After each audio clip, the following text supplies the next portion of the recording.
All right, the council is back from closed session. Let's see here. So that was, we were at meeting agenda approval. Next is the review of projected agenda. Is there any changes, comments on that? So I had something I wanted to float to the council. There was a couple times now there's been a plane that's flown over the city that it has a big marijuana, I won't give free advertisement to the company, but a big, huge marijuana leaf, and it says, you know, come shop at their store. And, you know, my kids have seen it a couple times over now, and actually it flew over the ball fields while there was the Little League playoffs that I was part of. And I just wanted to see if the council was interested in hearing, having the city attorney work on that a little bit. There was an RCW recently updated in June that cities can actually regulate advertising for marijuana shops locally. And, you know, when I was a kid, there was cigarette and alcohol advertisements all over the place, and our parents banned them, I believe, statewide. And this to me doesn't seem a whole lot off from that. So I just wanted to see if anybody else was interested in hearing that, come back to us and see what our options are, or if we're interested in taking that up. Okay, so we'll try to figure that into the agenda in the near future or sometime in the future. Now that we have a new assistant city attorney. Welcome, Darcy. Okay, let's see. So that was it for the projected agenda. Staff briefings, we have the first one, the Arts and Festivals Commission overview, and that's Director Keats.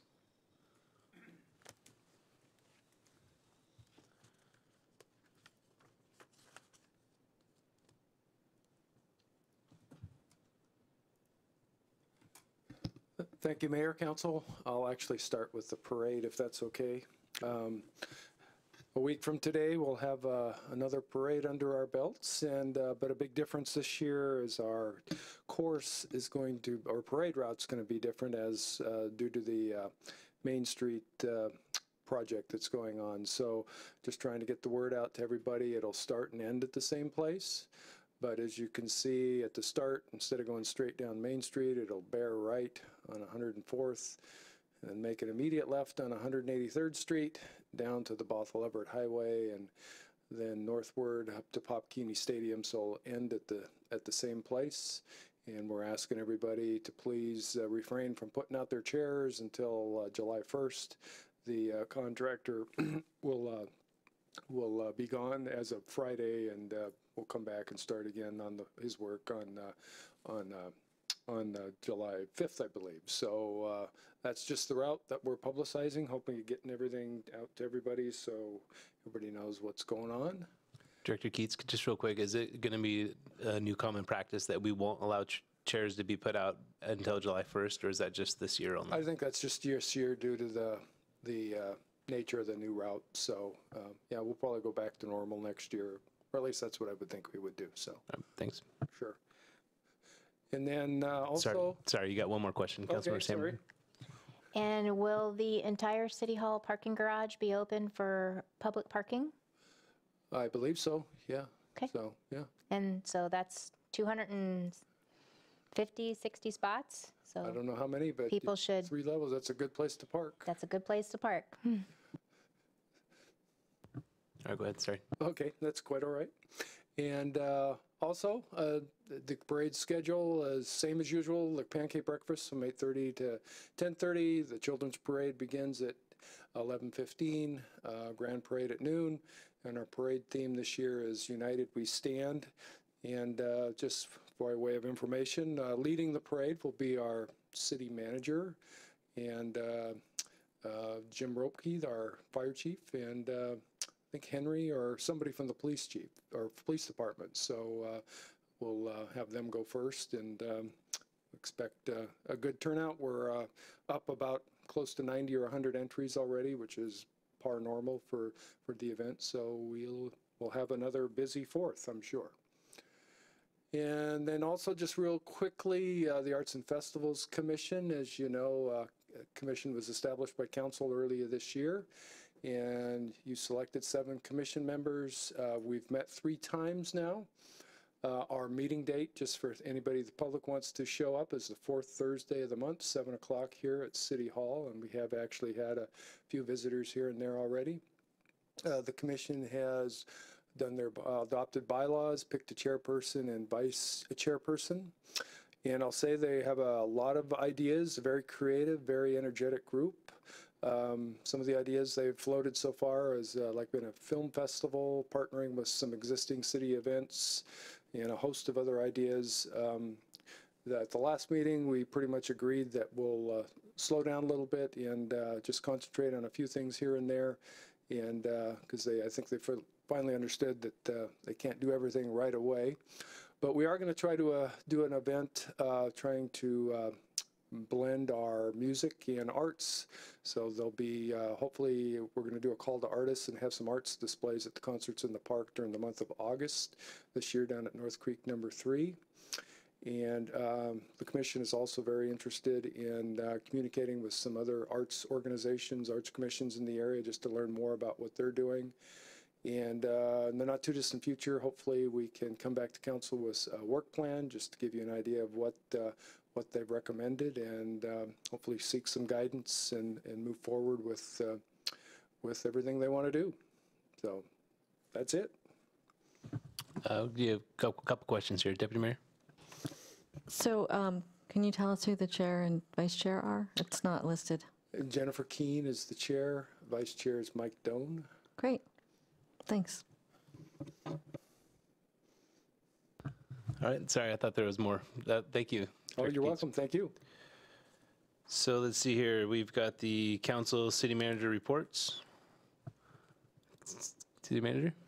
None? No, I have nothing to report. Thank you. All right. Councilmember McNeil, go ahead. Thank you. Well, first I'd start off by saying, are we having an internet problem? Not that I'm aware of. Okay, I'm having a rough time getting on. So I'll start off with the University of Washington. Had an award ceremony for partnerships within the community.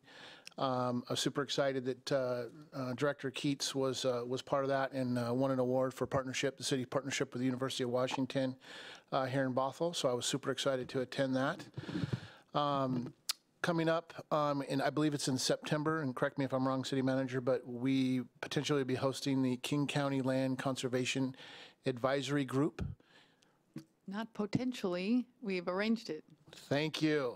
Fabulous. So that is a committee that is working very hard on preserving land across our region, and I'm super excited that we will be able to host them here in Bothell, especially with some of the really cool things that we're doing with our land preservation.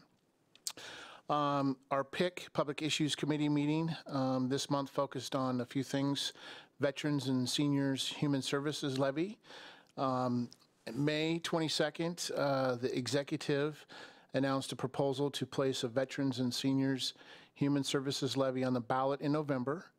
And this will replace the current Veterans and Human Services Levy, which expires at the end of 2017. The proposed tax would be levied at a rate of 12 cents per thousand. An assessed valuation of about $60.7 million in revenues will be raised. Some of the questions that came up in PIC will be how that money will be distributed fair and equitable across the region. And I brought up that we have human services here within the city of Bothell, and how they would be working with the cities to ensure that they're being fair and equitable to each city. There was a discussion around regional centers, more in the manufacturing regional centers. I raised a few questions, one about sensitive areas and how they classify those sensitive areas and recalculate the area. And I was happy that Hank Martinson, who's actually on the board, was willing to listen to that. So hopefully our director can reach out and discuss that further with them. The ST2 opposition letter, funding letter that we all signed on to, was actually signed on to all the cities who were on that letter. So I was happy to hear that everybody was in support of that letter for opposition of ST2 that we supported. King County Flood Control this week got started on a series of meetings for project suggestions and budgets. It's important to make sure that we have a seat at the table, even though we don't have a lot of flooding issues here. The reason I say that is because one of the conversations that came up in this last meeting was opportunities on restoration money that will be available through that budget. So depending on how far we get with Wayne and other projects that we have that tributaries to the Sammamish River, we might be able to have some funding available in that budget this year. North Shore School District, we met again for the last time this year. Happy to announce that they have a preliminary equity and diversity package put together. They'll be implementing it sometime next year, and they'll be adding additional members throughout our community to that group. So hopefully other council members on our council and other councils along the North Shore area will join in that group as it grows. North Shore Parks and Rec Service Area Committee. We had a presentation by Dan Aguilar, who is the president of North Shore Boys and Girls Youth Foundation Partnership. And he was talking about various funding opportunities and working to find a location in the North Shore area. We discussed potential programs around the senior center and how we might be able to use the senior center for some youth programming and having youth come in and get tutoring from the seniors. So super excited to hear about that.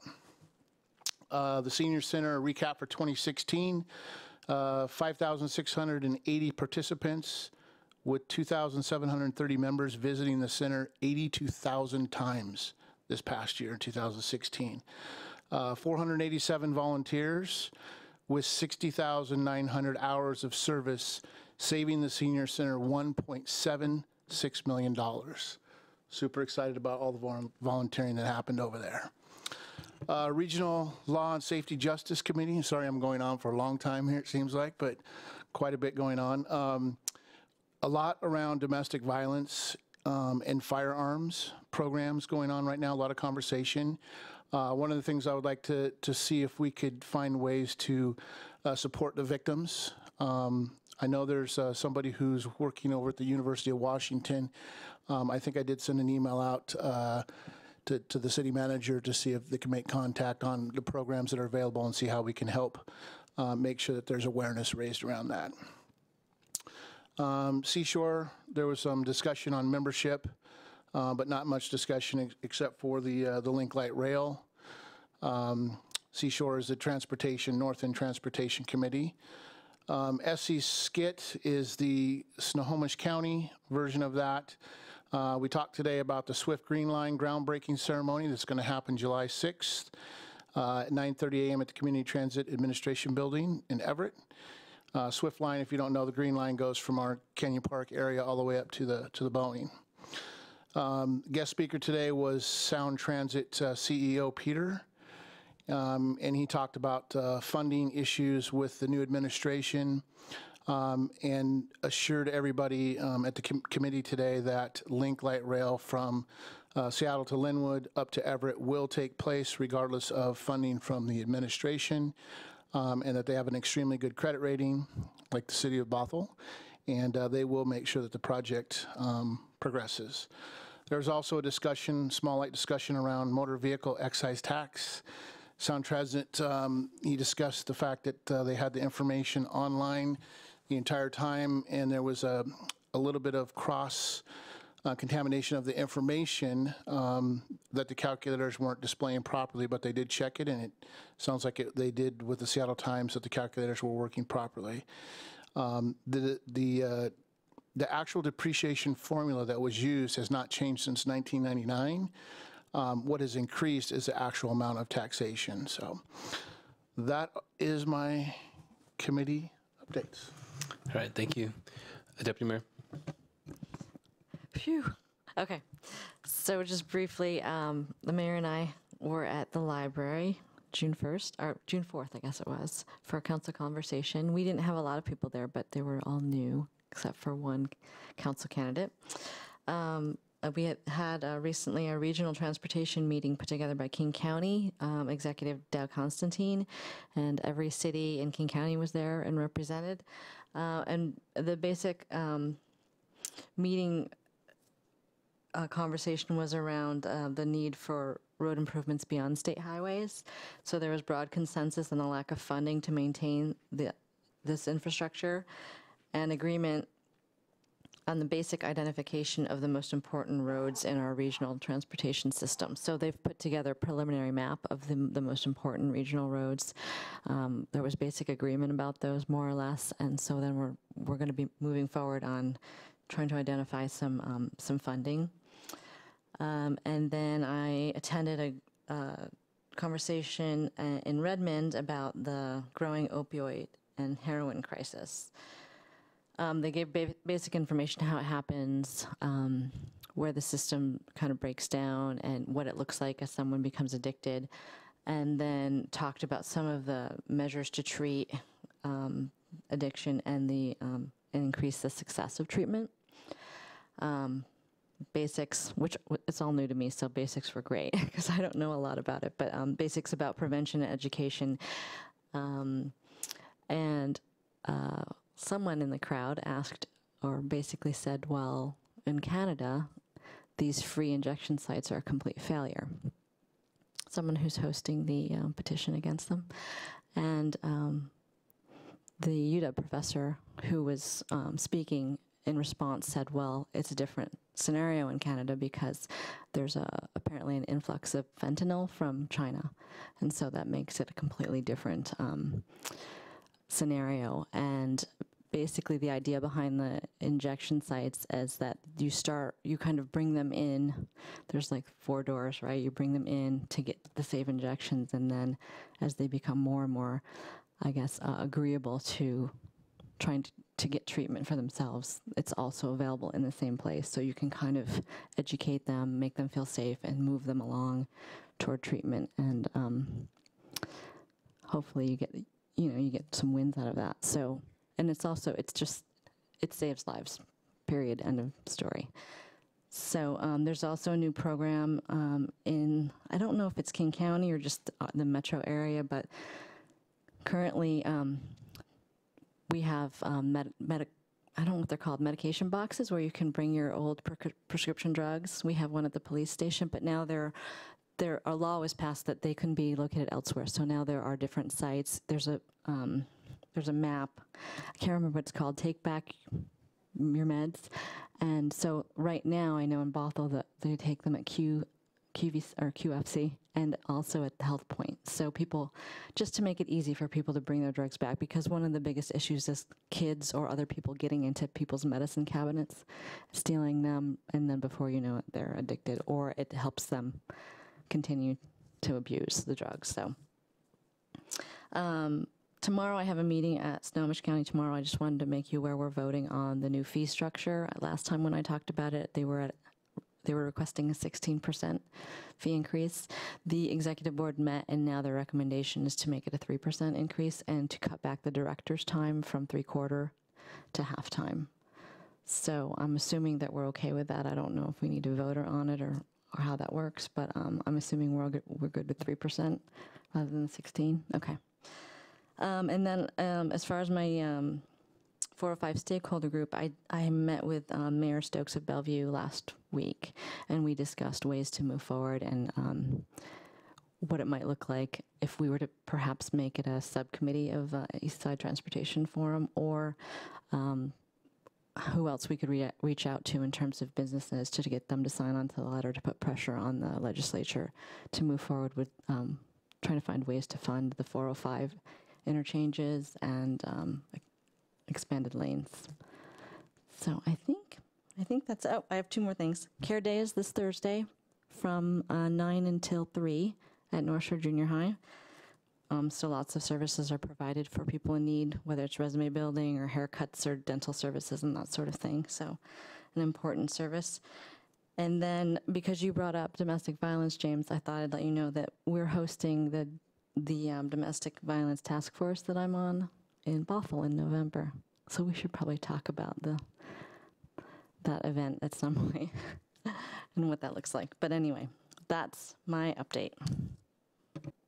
Any other updates? Councilmember Sandberg? I had one update and then a couple of questions about other people's updates. So Councilmember McNeil, you had mentioned that Peter Rogoff from Sound Transit was confident that they were going to complete the link light rail from Northgate to Linwood, even if the region doesn't receive the federal money that they had been anticipating. But did he mention about what other projects would need to be postponed in order to bring link light rail on that segment in the promised time? He didn't mention any other projects. He did mention that they were moving forward, that Sound Transit 2 portion of that was fully funded, and that even if they don't get the federal dollars, they have enough bonding credibility to finish the project. Because I think I was reading in the Seattle Times that if the federal funding doesn't come through, then that will have downstream consequences for other Sound Transit projects. So it's great for the Northgate to Linwood segment or Northgate to Everett segment that they're moving forward on their transit projects. But again, on the east side, we wait patiently. So, and then related to that as well, another Seattle Times article, because you're talking about, the 405 corridor. I thought it was interesting a couple weeks ago, Seattle Times was reporting, it was a article about the state DOT and how 30% of the Department of Transportation's budget is allocated to I-5 improvements, and they were talking about one of their projects costing $1.2 billion, which made me think about our interchange, which is roughly a $500 million project. And I know that we have DOT coming at our next July meeting. I think it's interesting that 30% of their budget is dedicated to the I-5 corridor, and yet there's never any discussion about tolling on the I-5 corridor, and yet on 405, we are now becoming reliant on tolling to fund any improvements that we would like on our end. And so, again, it's all part of our advocacy to point these things out to ensure that there is equity in the system. Like I read the notes from the Public Issue Committee meeting about the Human Services Levy, and not only is it an increase, I forget what it was, like 5 cents per thousand, now it's up to 12 cents per thousand, but like 33% of the dollars collected on the east side actually go over to Seattle for funding their services. So again, there's always these issues of equity that I think we're working on now, working with our legislators, working on our regional committees to make sure that they understand that we are aware of the inequity, and we will continue to bring that up and work on our behalf and the other East Side cities' behalf. The one committee I serve on is the Metropolitan Solid Waste Management Advisory Committee, and they're plodding along, trying to adopt the King County Solid Waste Comprehensive Plan. So we meet every month, we discuss one element of that plan, and what really is pertinent to our concerns is the imminent closing of the Houghton transfer station and demand pricing, paying more when it's congested at the other transfer stations, and the closing of Houghton has been postponed so that they can fully develop this demand management study, because our staff, especially Sabrina Combs, has been very eloquent at articulating our concerns, and so that is ongoing. And it sounds like they might be moving in the direction of doing demand management pricing system-wide, which is important because originally it was just variable pricing for the northeast portion, which is inequitable because we're actually losing service and then having to pay more for it. And in addition, funding the construction of the new transfer station down in Algona. So I think they're starting to realize the inequity of that as well. Awesome, thank you. Moving into visitor comments, seeing there's nobody here, we'll move right into the consent agenda. So is there a motion to approve the consent agenda? Moved by Councilmember Agnew, second by Councilmember McNeil to approve the consent agenda. Any discussion on the motion? Place your vote. Passes unanimously with Councilmembers Spivey and Freed absent and excused. We're into contracts, so AB 17-105, Lot P South Purchase and Sale Agreement Contract Amendment. And I believe, yep, City Manager, go ahead. So this is a very short contract extension. Again, on June 13th, I had brought this item before you. You had asked for several negotiating points and asked for additional information and items be included in the longer-term 6-month extension that was being requested. I thought that I could bring this back in 2 weeks. I wasn't quite able to finish negotiations with Main Street Properties. A couple of their principals actually are out of the country now, and so what I'm asking for is just another short extension of the existing purchase and sale agreement so that I can finish those negotiations and bring the extension back before the council by the end of July. So that's all this is. And I apologize for not being able to get it done. Okay, is there any questions for the City Manager? Councilmember Sandberg? I don't have any questions, but I have maybe a comment for the rest of council. Is there anybody who has questions? Okay. I appreciate it was a really quick turnaround. And in the interim of the last meeting, I was able to talk to somebody who's far more knowledgeable about commercial real estate transactions than I am. And this person suggested that this is our opportunity not just to ask for, what did we call this? You know, specific accountability milestones. This isn't our opportunity just to ask for those. I mean, we can renegotiate the price. We can ask them to consider a new price, and I think that is very reasonable because a few years ago when we sold that property to them, it was with the expectation that they were going to turn around and develop it quickly, and so they got it at a pretty good price. And I don't know, I don't have the data in front of me, but I would imagine it was anywhere between $20 to $25 a square foot. All of the property down in the downtown area has significantly increased in value over those couple of years. And to the extent that Lot N, which we sold to Main Street, and they turned around and sold it to Toll Brothers for a $6 million profit, which is really irritating, that property is valued at over $91 a square foot. And we're allowing them to continue to hold on to this property at $20 to $25 a square foot. So I think we need to stop thinking about calling Main Street a partner, because being a partner suggests that we are reaping benefits along with them, and we're not. We can do a better job negotiating with the property that we have. And I think we are being generous. I voted against the extension the last time. I think we're being generous in allowing this extension, and I think it's appropriate to ask to renegotiate the price. Granted, it is contaminated. I think it's interesting that all the property around it is not contaminated. So, you know, why is it contaminated? It could be because the fill that was put in there wasn't entirely clean when it was excavated and fill was placed in there. So maybe $91 a square foot isn't a reasonable price, but I think we should ask for more, because we're shouldering all of the risk and they stand to reap all of the benefit. And if they don't want to renegotiate the price, then we put it back on the market.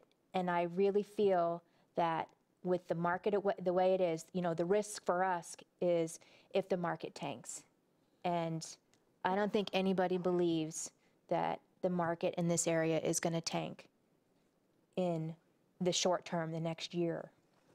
So I would respectfully ask council to think about trying to negotiate better terms for us. And, you know, well, I'll leave it at that. All right, is there any other discussion? Councilman or Deputy Mayor? Do you need for us to vote in order to give you authority to get a new appraisal of the land value? You don't need to vote for the appraisal. You have some choices tonight. If you choose not to approve the second amendment, then the purchase and sale agreement will end and the property will be the city's. It is the city's now. It's under this purchase and sale agreement. And so that goes away. And so then it's solely back to the city. We have a contaminated parcel that we spent over $1 million trying to figure out where that contamination is. Main Street Properties agreed to purchase the property, so we'd have to go out and now get an appraiser to come and appraise the property. Those are all very doable things. And then either look for a public-private partnership, as we talked about on Lot A. There's opportunities, again, to look at that parcel, or to just put it on the market, on the free market, and have someone purchase it and do a project. Those are absolutely options available to the council.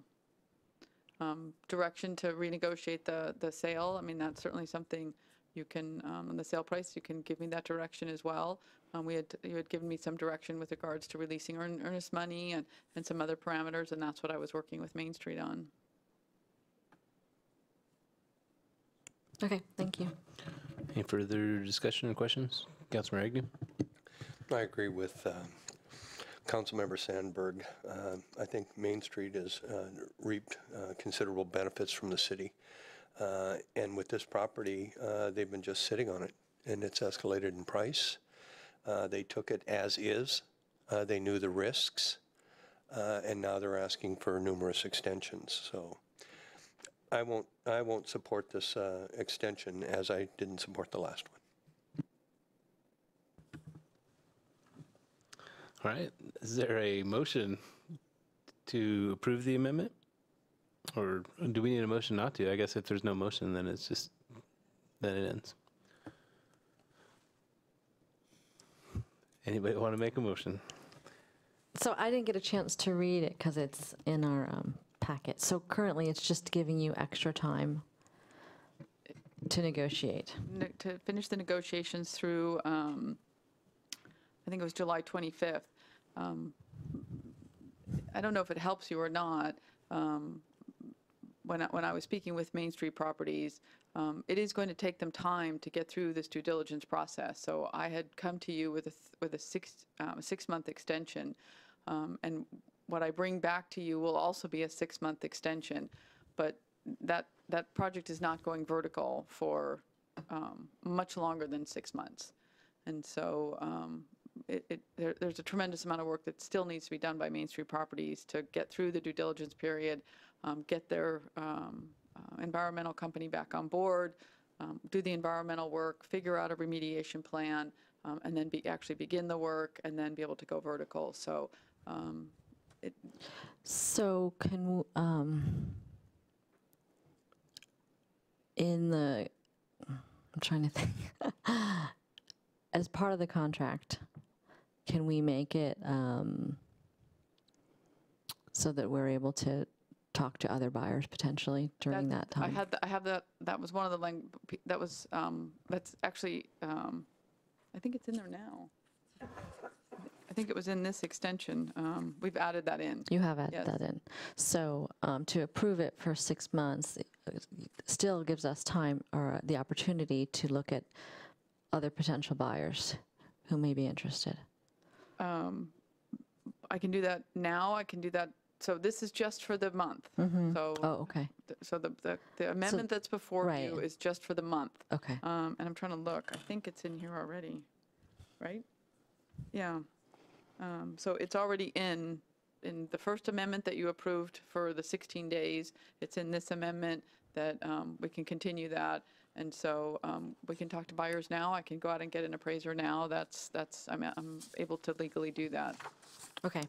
So I can make a motion if no one else wants to. So I would make a motion to, it's not written down, to approve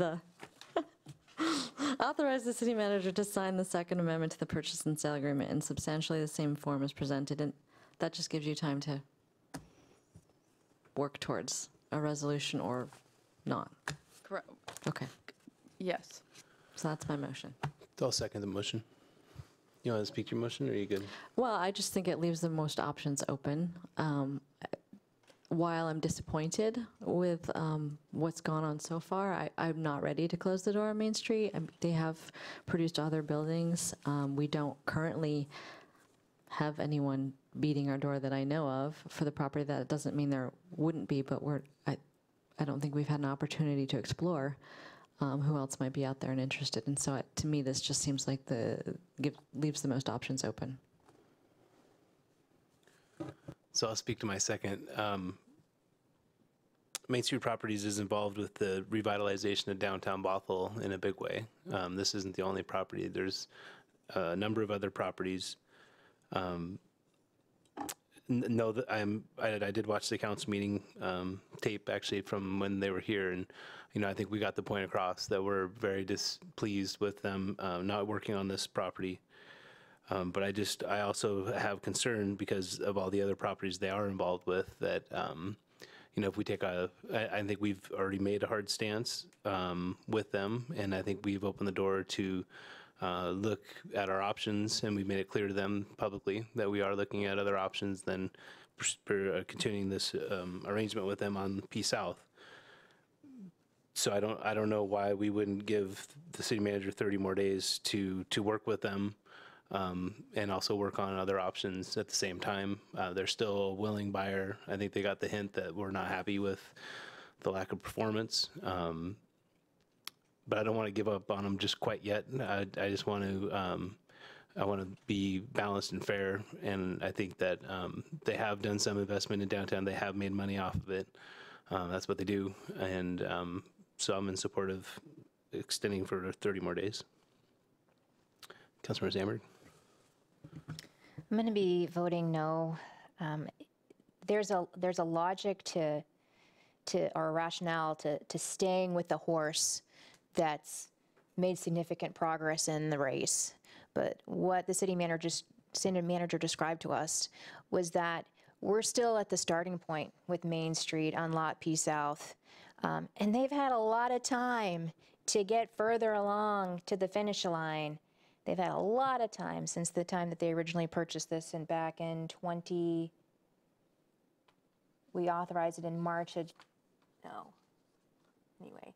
2015, 2016. They've had ample time to make significant progress, and they haven't. And so the land is valuated. I think it's appropriate for us to let it fall out of contract. And we're hardly starting new, any different than if we stayed with Main Street. And yes, they have developed properties in downtown Bothell, and I'm glad that they did, and they saw an excellent return on their investment. And good for them, and good for the city. But they're holding on to this property, which has significantly valued, and if we allow them, it's not just moving forward with, another 30-day contract. It is eventually getting to a 6-month extension, which, and during that time, we can talk to other interested property owners, but they have the right of refusal. We don't get to say in that 6-month period, oh, by the way, we just got a much better offer, Main Street, so we're going to take this offer and not yours. That breaks our contract. So I think now is the opportunity to say thank you and put it back on the market. All right, any further discussion, Councilmember Agnew? I will not be supporting this. I agree that we tried to send a message to Main Street Properties at our last meeting. Obviously, it didn't go anywhere since they haven't been able to communicate with the city manager. And if they were that interested in keeping this property and if they took what we said to heart, I would assume that they would try to negotiate with the city manager and try to push things forward. You had something to say, city manager?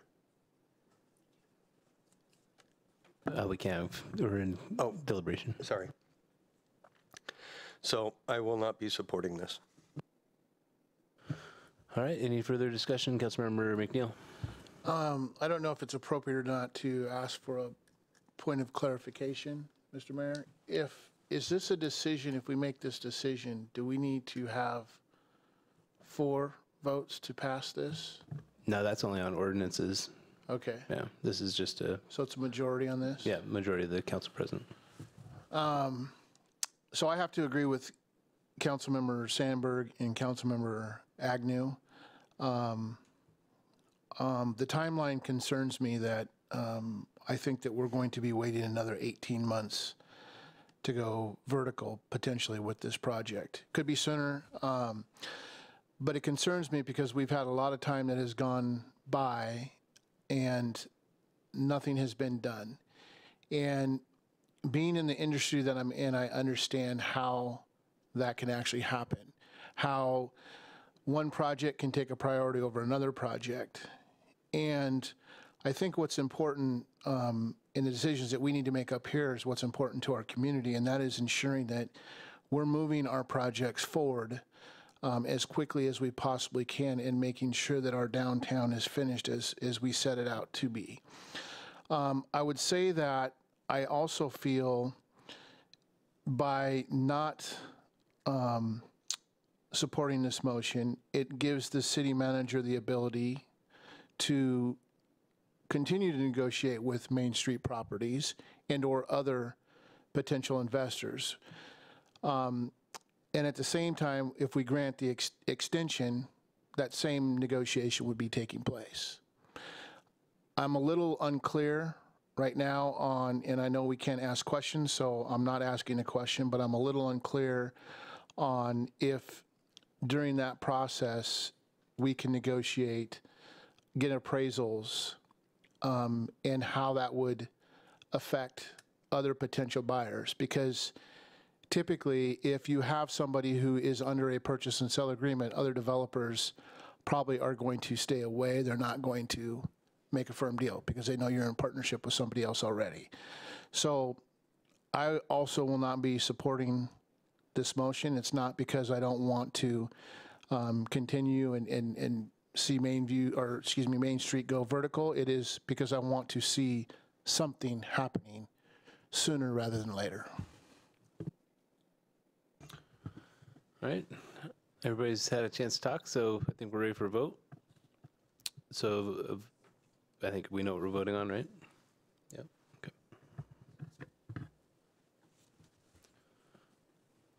All right, the motion fails 3-2 with Councilmember Spivey and Freed absent and excused. Oh no, my computer turned off. Okay, so we are on to study session, AB 17-106, study session regarding miscellaneous downtown code amendments, part 2. And we have, there he is, Mr. Boyd.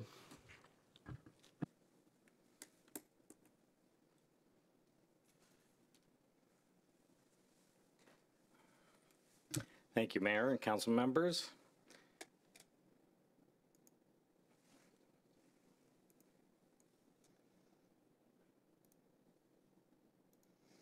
Just have a brief presentation for you tonight. This is the part 2 of the 2016-2017 miscellaneous downtown code amendments. And before I go past this image, I do want to emphasize that the point behind all of this is to try to help us better achieve the community vision that's shown in this illustration for a livable, walkable, vital downtown core in Bothell. In the 2016-2017 miscellaneous downtown code amendments included 5 different items. We dealt with building height measurement method amendment on June 13th. And the one property owner request, the applicant has requested that we defer consideration for now. So tonight we're dealing with 4 issues that were initiated by council: home occupations and live work regulations, building orientation, building setbacks and separation, canopies and balconies extending into the public right-of-way, and Planning Commission recommended the council initiate a fifth item with regard to public open space requirements. So taking those in order, in the order they were in the staff report, home occupations and live work uses. The downtown plan uses those terms somewhat interchangeably, and they really do need to be clarified and distinguished. Live work uses are units that are made to be suitable for both residences and for commerce, and that can happen in a number of different ways. You could have a shop below an apartment, for example, or you could have an apartment behind a storefront shop, or you could just have a ground level unit that could be used for either of those uses.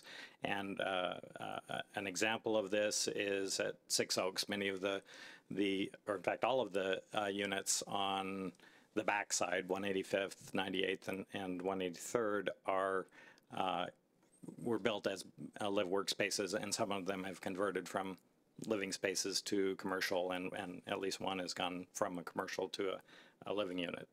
Home occupations are a different beast. That's just the ability for any homeowner, whether it's or any resident, actually, doesn't have to be a homeowner, to conduct a business out of their home, and those should be allowed in all zones.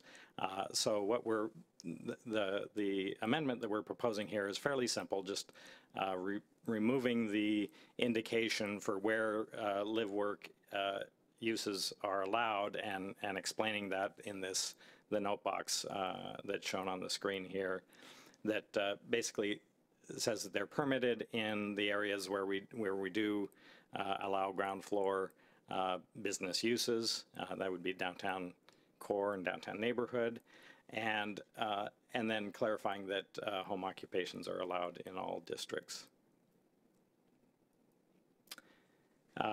And that was an amendment that did not go to Planning Commission. The rest of these are amendments that were referred to Planning Commission, and so I'm presenting their recommendations.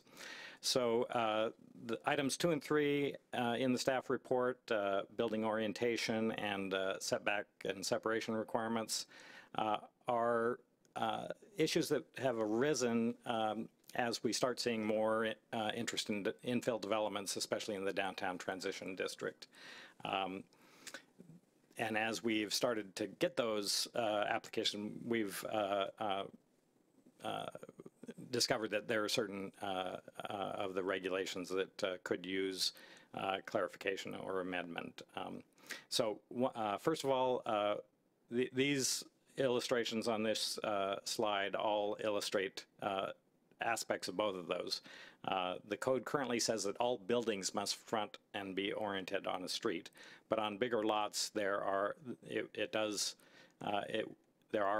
buildings like these two in the upper right image, the back side unit off the alley in the lower right, and the units in the back of the lot in the lower left that don't front on the street, but with development that does front on the street, we think that that should be allowed.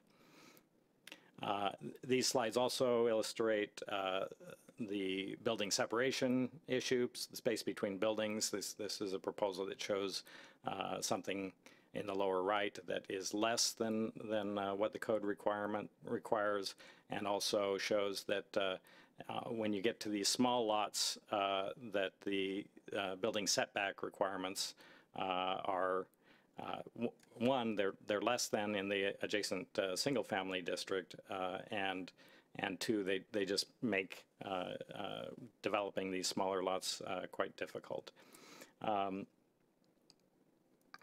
So moving on and focusing on the building orientation issue, this is the images from Lot N, or where the old Dawson building stood, and it shows at least 4 buildings that do not technically comply with the requirement that all buildings be located on and oriented towards the street.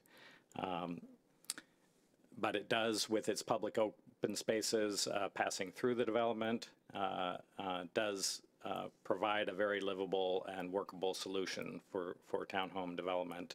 And this, as you know, is being developed as owner-occupied housing. We have interpreted the requirement to allow this kind of development, but we really should make the code explicitly allow this development. And we're proposing to do that by simply making the requirement not on every building, but that every site shall have buildings oriented towards the street.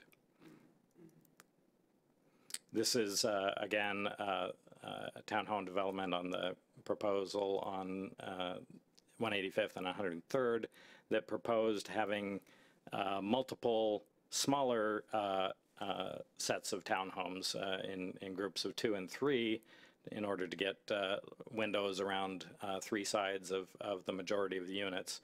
And it also proposed a pair of townhomes that were oriented toward the alley, not on a street.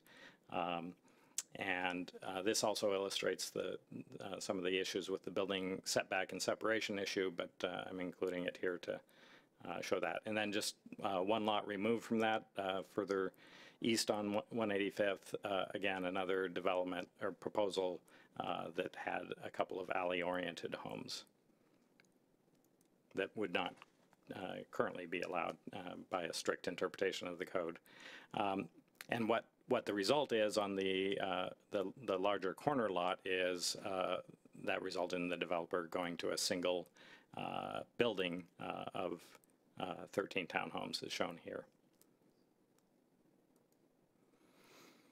And then on the right here are 3 options for that smaller lot with the 5-lot development, where again the developer was basically the code provisions push towards a single building with 5 units, and in the lower right the actual permit submittal for that property.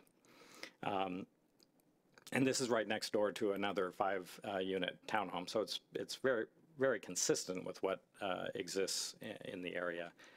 But the feeling was that allowing this type of development in the upper right, allowing that option and that flexibility would help create a wider variety of housing types in the downtown. So the Planning Commission recommendation is to amend the requirement to apply to the site and not to all buildings. Related to that are the code amendments for building setbacks and separation. The architect for these schemes that the last 2 examples I've shown raised questions about our building setback requirements and suggested that we allow building codes to control. The building code would allow buildings as close to 6 feet apart, and we see that in some of our detached condominium developments in the city. Our recommendation and the Planning Commission's recommendation was not to go that far, and on that site the architect did successfully meet the setbacks. There are no living space windows allowed in the 5-foot setback area, but the upper levels are set back 10 feet and then thus can have living space windows. These actually are garages, so they could have windows on those facades. But again, this code amendment would just give some additional flexibility and make it make possibility of these smaller infill developments a little bit more likely to happen, so that we wouldn't have these difficult sites sitting undeveloped longer.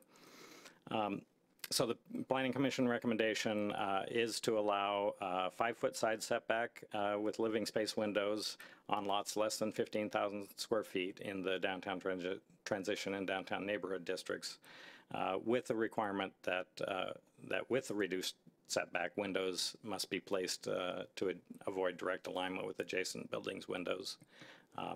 Again, this would, in the adjacent single-family neighborhood in Lower Maywood, we allow 5-foot setbacks with no restrictions on living space windows, so this would be consistent with what we see just outside the downtown sub-area.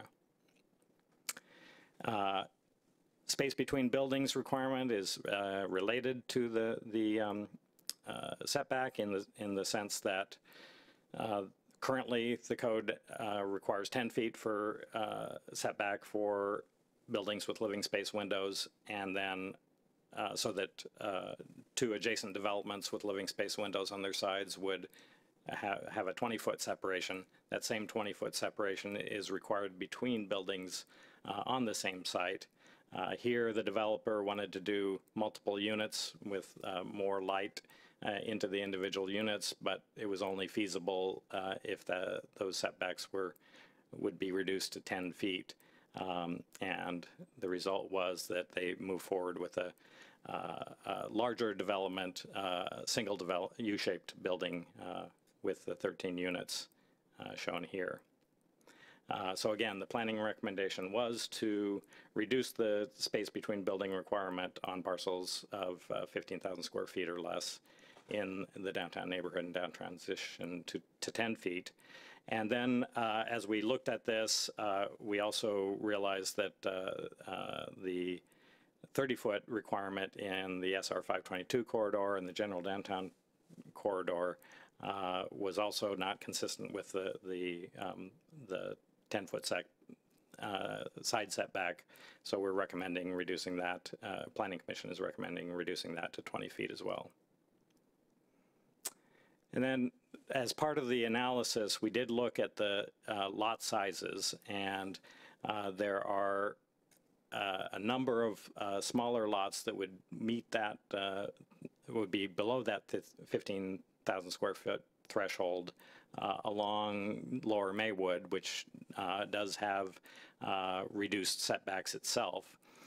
Whereas along West Hill, where most of the adjacent development is on larger lot, single family with larger setbacks and the standard city setbacks, combined side setbacks of 15 feet, most of those lots are larger than 15,000. So they wouldn't be able to take advantage of this requirement. As a result of this analysis, Planning Commission also looked at all of the side setback and building separation requirements. So this slide, the text on this slide and in your packet delineates all of those changes that are proposed with this amendment. They also realized in looking at these small lots that there are also challenges with the public open space requirements, and we'll get to that here shortly. The fourth item and part of Planning Commission's recommendations have to do with canopies and balconies, at least part of the amendments that were referred to Planning Commission. The current code allows balconies to extend 2 feet into public rights-of-way, and canopies can extend 6 feet into a public right-of-way.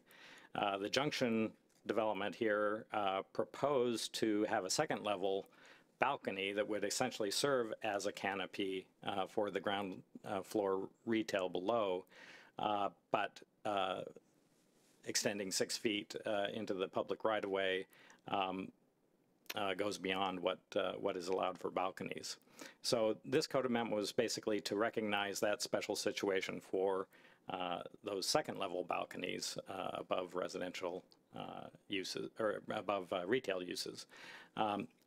So since the code does allow canopies, and in fact encourages canopies that extend 6 feet, and balconies that extend 2 feet into the public right-of-way, allowing habitable canopies on the second level would give the same weather protection as canopies and also provide additional eyes on the street.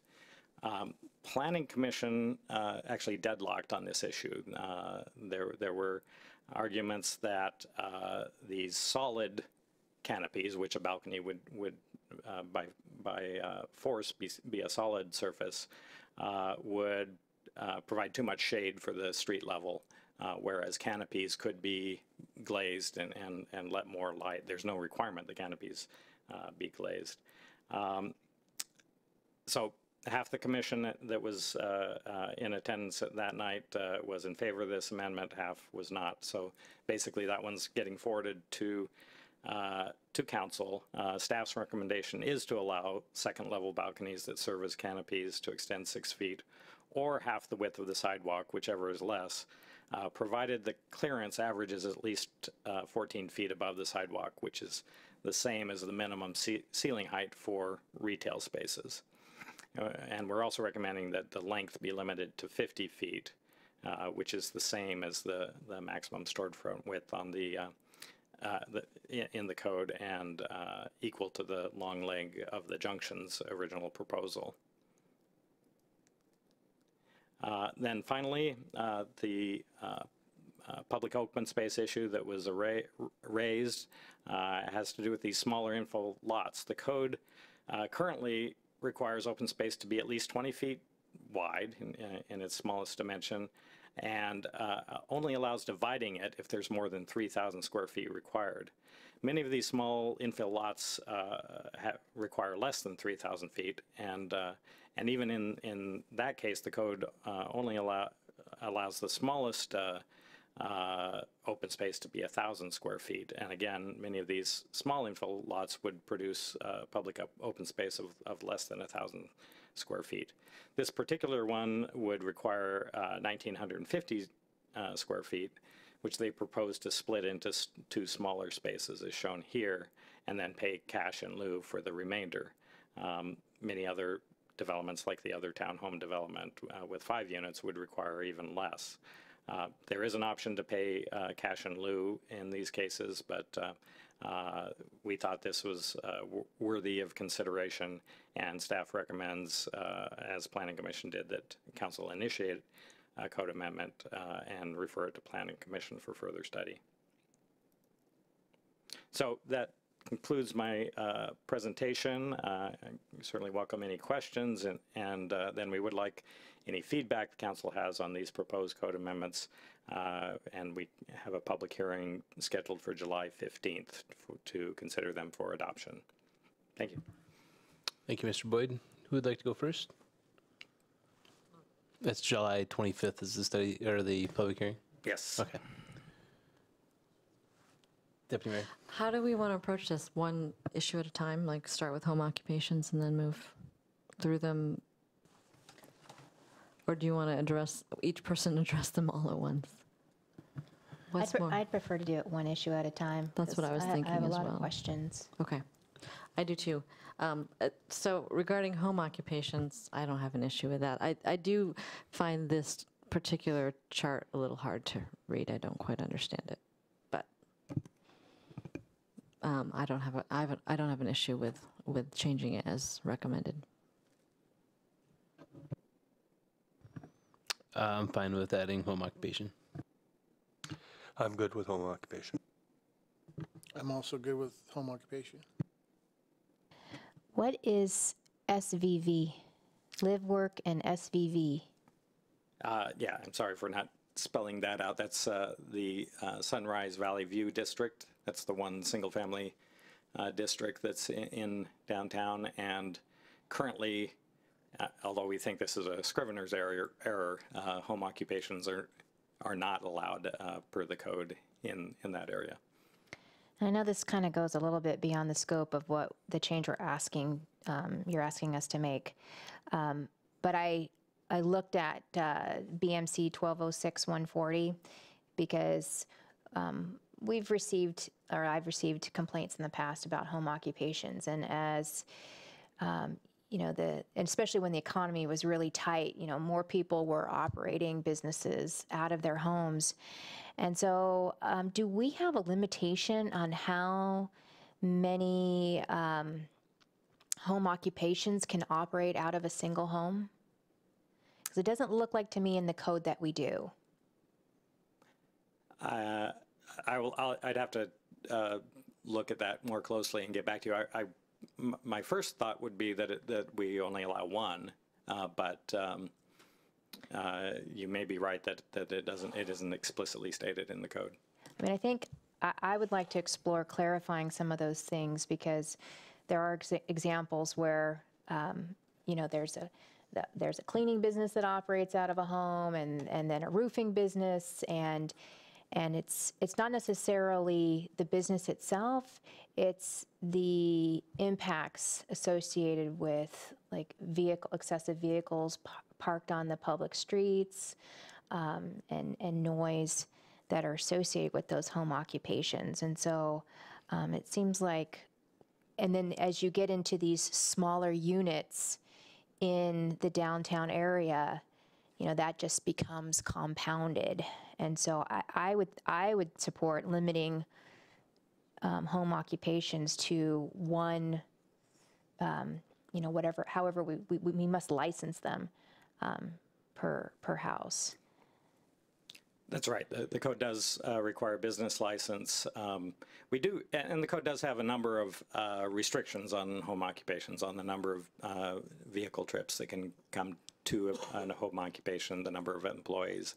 But I will take a look at that and report back and bring that section of the code. Okay. And then other than that, I'm supportive of the changes that you present. Okay, great. Councilmember McNeil wants to double dip. Is everybody okay with that?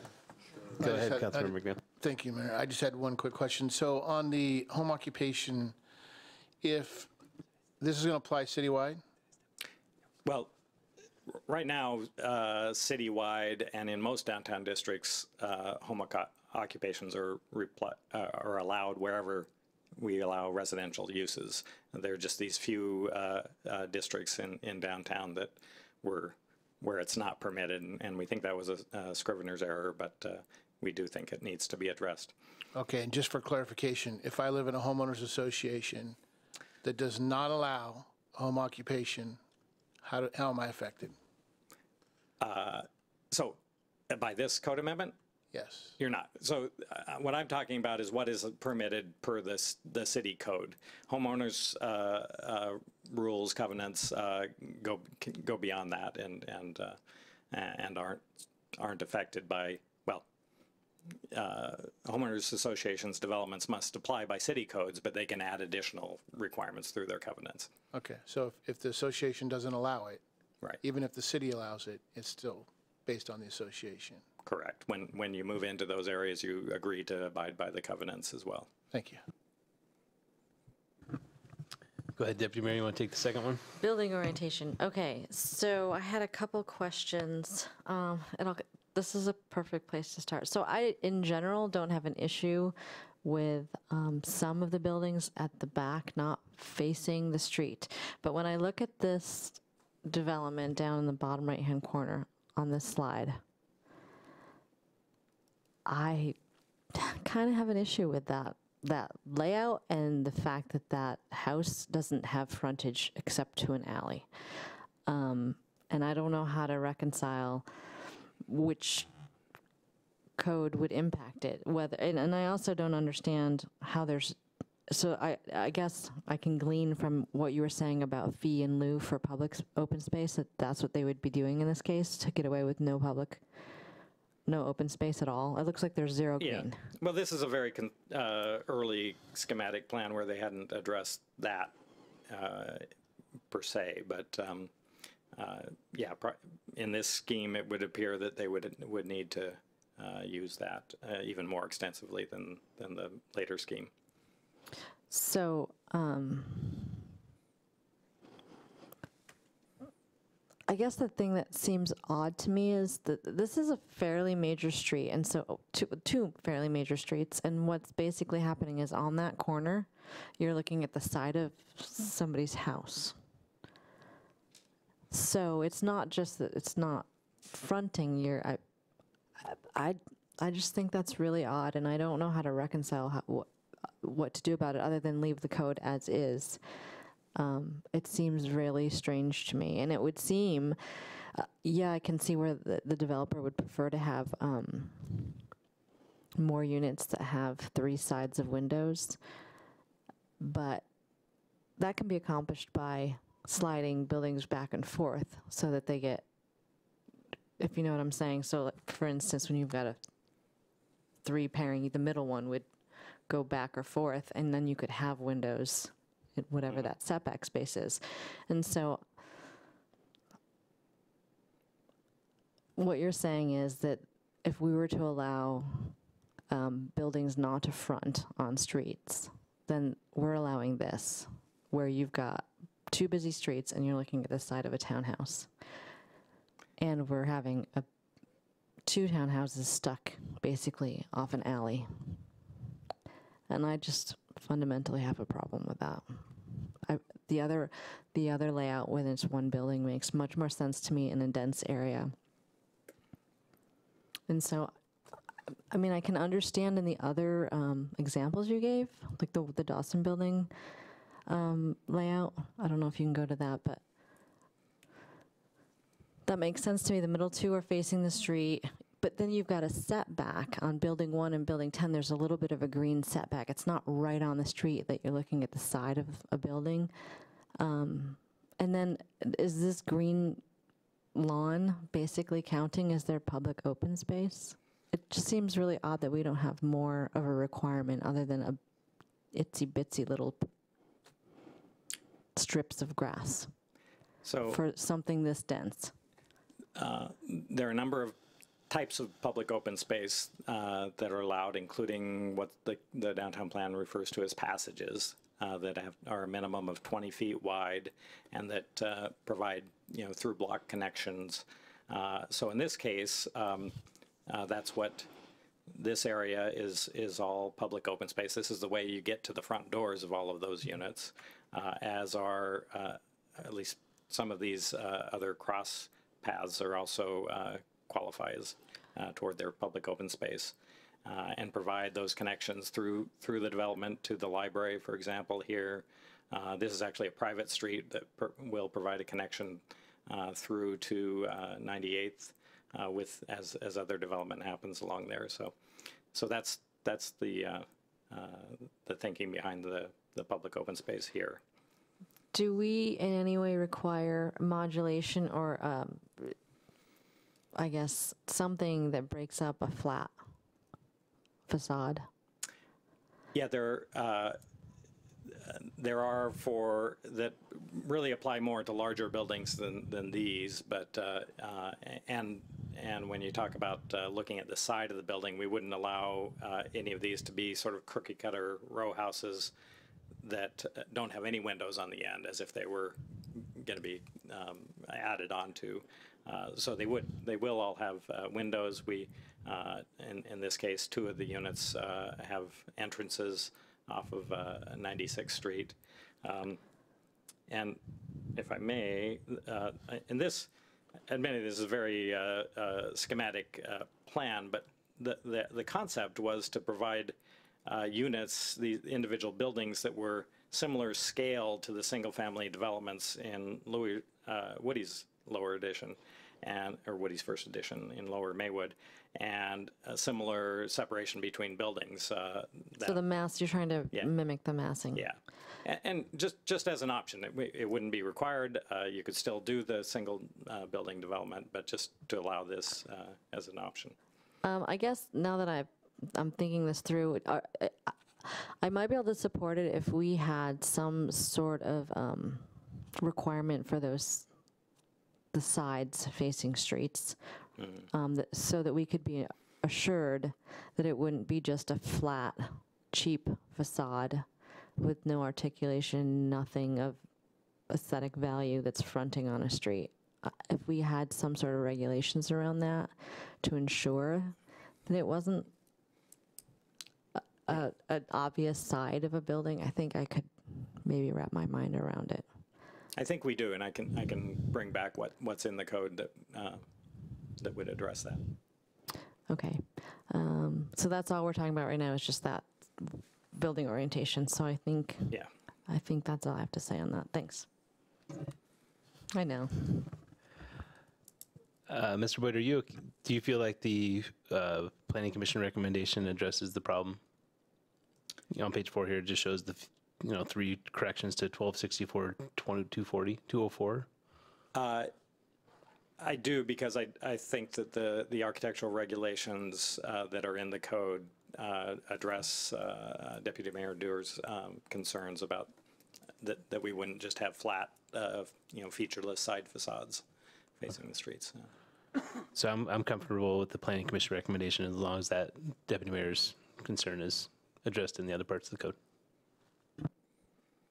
I agree. I think the Planning Commission's recommendation is fine.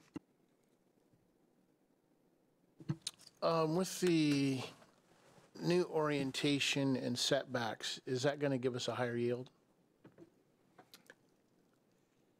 Not necessarily.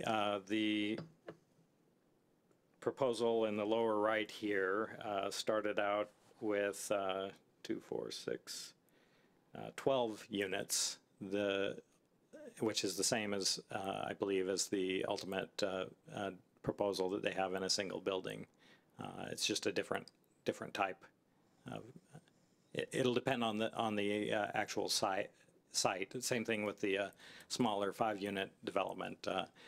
It was 5 units as 2 separate pieces with the alley-oriented lot, which in Vancouver they allow those. They call them lane houses, so it sounds a little more appealing than an alley unit, but same number in that case as well. But it potentially could.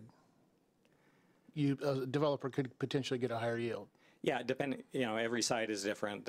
Some sites it might enable them to get more units, but the fact that they can kind of make up for those building separation requirements by building a continuous row house in a single building essentially makes up for whatever they would gain. So. In these new conditions, do they fall under the same fire access, or is it increased because of the layout, the access roads? Well, it's not my area of expertise, but I know that there are specific requirements for fire separation between units, and then when you have that, so it probably makes the development a little bit less expensive when you can separate the buildings, get the same yield, and not have to do the fire separation between the separated units, and have to do it between every unit. But either way, they need to meet our fire code. And you're referring to the construction of the building. I'm referring to the access of the property. Oh, fire access. That's the same as well. So they need to get the fire apparatus within 150 feet of all parts of the building in either case. And they don't have you haven't heard of any issues with them having frontal access to this layout? No. There weren't any fire issues with this original proposal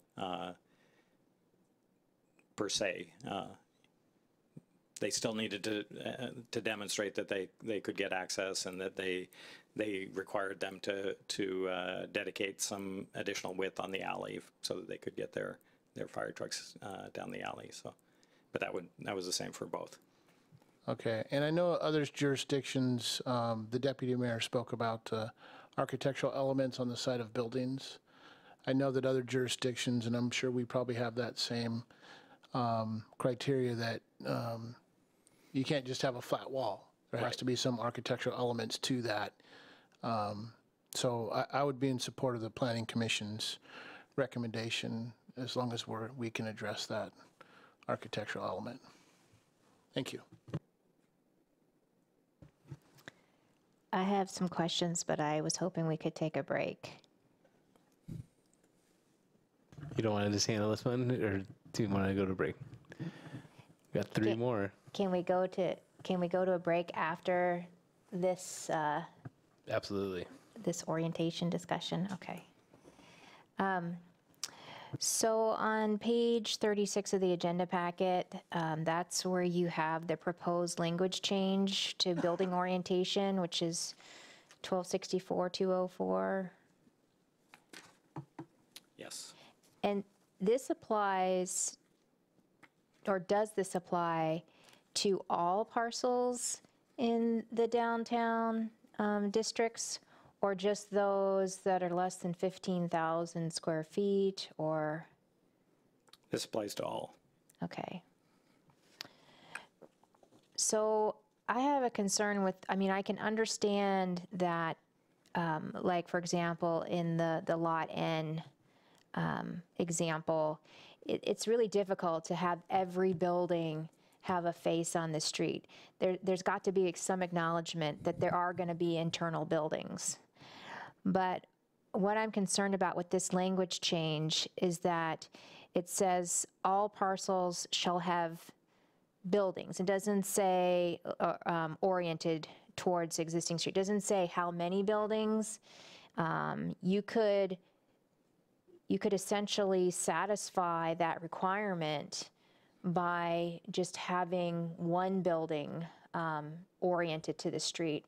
And when we were talking about, when we were drafting this language years ago, there was this concern that we wanted to have buildings oriented to the street to create that active, vibrant streetscape.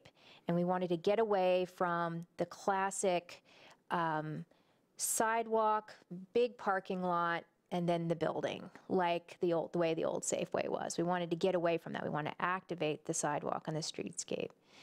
And one of the examples that the consultant presented to us was you could, for example, put a small little corner building up against the street, the two streets. So you can think about it in terms of the Safeway site, and then have the other buildings pushed back. So you could satisfy the requirement by just having that one building at the corner. And so I'm worried that this language is open enough to allow an exception like that. So I would like to see the language reflect that in some instances there will be internal buildings that can't face on a street, but for the most part, all the buildings that can front the street and orient to the street do need to do that. And then we already have this exclusion of alleys and passages. And then we also have, you brought up in your staff report, drive aisles. And so do we have a definition of drive aisle, alleys, passages? Should we be consistent on what those three terms are and only reference them once? Because I think you mentioned in your staff report that they could orient to drive aisles. Let's see.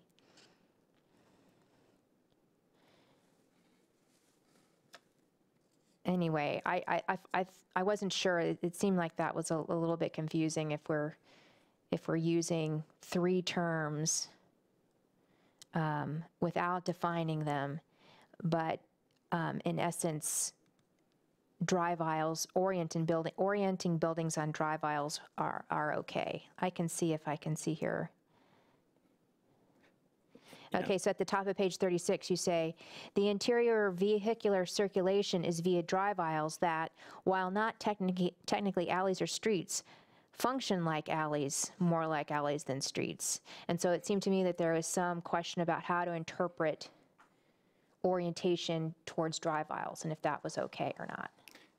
Well, the point I was getting at there is that that those interior drive aisles couldn't be construed as streets, and therefore all of the buildings do front on streets just by virtue of those drive aisles. That's not how we interpreted the code with regard to this development. We did, of course, treat 182nd and 96th as streets, and the 183rd extension shown as First Street on this slide is a private road, but it's being developed to street standards, so we did consider that a street. So really only buildings 6 and 9 buildings 5, 6, 8, and 9 don't front on streets in this development. But the code does define passages, alleys, and has requirements for drive aisles as well. So I think we're covered there. And then also in terms of whether you could just have one building face the street and meet the code, in isolation that might appear to be true, but there's also frontage coverage requirements in this district. 70% of the street frontage has to be covered by buildings or required public open spaces. So that also provides a degree of assurance that you won't have that you will have that continuous street frontage that the plan calls for. Is that 70% requirement, is that in the downtown core? That's in the downtown, in this district, the downtown transition district. In the downtown core, it's higher. I think it's 90%, 80% in the downtown neighborhood, 70 in downtown transition, if memory serves. So is there a way, though, to change that language that emphasizes that every building that can orient towards the street should or shall? Yeah. And that there is an allowance that site design is going to have some interior buildings? Otherwise, you're just going to have a big box on a site. Well, again, there are other requirements for architectural design that will preclude that. But yeah, I can look at that language and see if we can add some clarity there. That the intent was that on each site, the street frontages will have buildings along them, continuously along those frontages. So I'll take a look at that, and when we bring it back, have some language for you to consider. And then in that same section, it says, the same language there, it says at the very end, there's that clause added, or the front setback along the street. So a building is oriented towards a street if it has a building entrance that opens directly onto that street, or the front setback. And why did you feel like that language needed to be added? I'm trying to remember the exact example. I think it's just in the districts that do allow more substantial front setbacks in this and downtown transition. It's 5 to 15 feet. It gets bigger in the general downtown corridor.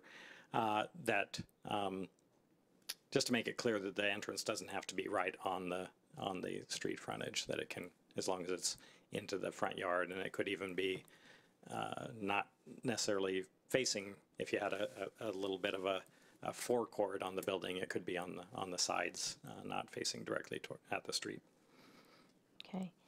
And then, so in terms of setbacks, the one thing that I'm always concerned about when we make changes to these regulations are how they will affect existing residential neighborhoods, especially on the edges of the downtown transition district and on the edges of the general downtown corridor district, because those border on existing single-family homes. Mm-hmm. And so when you're talking about, for example, reducing side setbacks, what the 20-foot setback, is that, can you explain that again? Is that setbacks interior to a new development? Because I'm generally supportive of allowing smaller setbacks to new buildings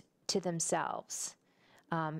Because it looks like from the example you gave us, it allows some massing that is similar to surrounding single family.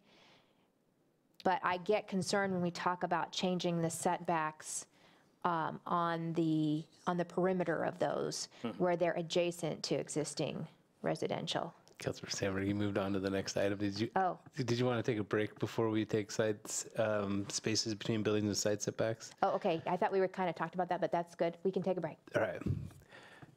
We're going to take a break, and we'll be back at 8:30.